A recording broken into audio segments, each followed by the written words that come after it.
Assalamualaikum warahmatullahi wabarakatuh. Halo semuanya, selamat siang. Jadi, seperti yang kita telah lihat di sini, kita akan membahas mengenai konfrontasi Indonesia dan Malaysia. Nah, sebelum masuk ke materi, kira-kira konfrontasi itu apa ya? Konfrontasi adalah perihal berhadap-hadapan antara saksi dan terdakwa secara langsung. Atau bisa disebut juga dengan istilah permusuhan atau pertentangan. Jadi, bagaimana ya kira-kira terjadinya konfrontasi antara Indonesia dan Malaysia? Tanpa menunggu lama lagi, ayo kita simak penjelasannya dari kelompok 4. Selamat menonton. Halo semuanya, perkenalkan nama saya Mita Recayani. Konfrontasi Indonesia-Malaysia. Indonesia dan Malaysia adalah dua negara yang saling bertetangga. Indonesia dan Malaysia memiliki banyak kesamaan baik dalam politik, historis, budaya, ras, suku, dan agama. Malaysia dan Indonesia merupakan rumah bagi ras Melayu, Austronesia, dan pemilik Austronesia Melayu terbesar di dunia. Meski begitu, bukan berarti hubungan bilateral antara kedua negara ini lancar saja. Banyak konflik yang terjadi di antara kedua belah pihak. Malaysia naik turun berbagai perseteruan dan konflik kerap terjadi, bahkan jarak dari era Soekarno dulu hingga akhir ini sempat geram dibuat oleh orang Malaysia yang seenaknya klaim balik serta konflik patok batas. Malaysia pertama kali terjadi ketika Malaysia dan Indonesia perselisihan wilayah Sabah. Indonesia menolak pembangunan wilayah Sabah saat itu dikuasai kaum sosialisasi Sabah, Brunei, dan Sarawak. Antek pada tahun 1962 sampai 1966, bahkan dampak peristiwa konfrontasi Indonesia-Malaysia ini membuat Soekarno marah, lalu memutuskan agar Indonesia keluar dari Perserikatan Bangsa PBB pada tahun 1965. Halo, perkenalkan, saya Lisna. Pada pertengahan abad ke-18, tepatnya pada saat Raffles habis kontak perjanjiannya dengan Belanda, ia diminta untuk menukar Jawa dengan Malaya, walau dengan berat hati. Sampai pada akhirnya, Inggris memutuskan untuk memberikan kemerdekaan kepada Malaysia pada 8 Februari 1956 sebagai negara persemakmurannya. Pada 1961, terdapat rencana pembentukan Federasi Malaysia dengan menggabungkan Sabah yang saat itu sedang dikuasai oleh kaum sosialis yang bertempat di Sabah sampai Borneo.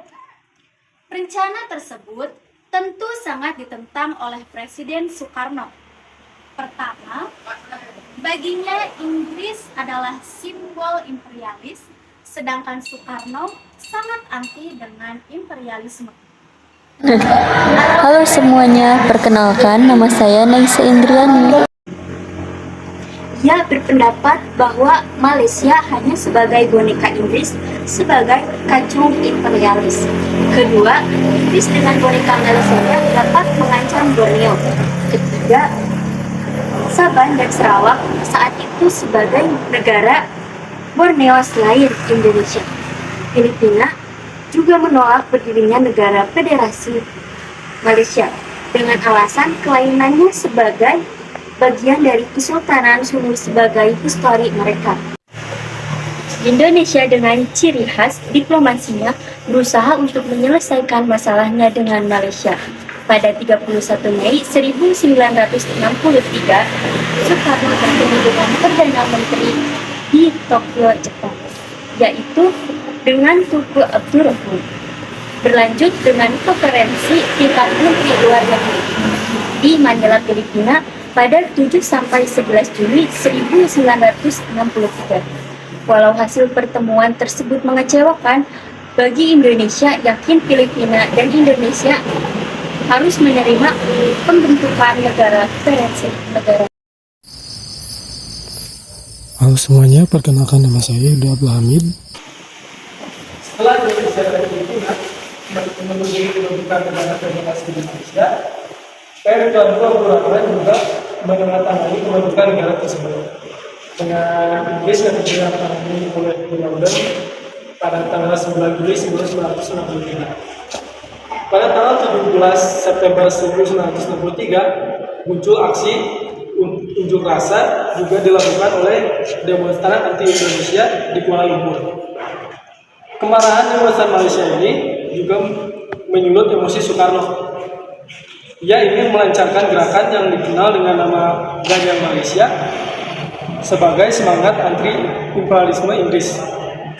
Tindakan tersebut disusul dengan keluarnya Indonesia dari PBB karena Soekarno merasa politik dan ekonominya di Indonesia semakin kacau.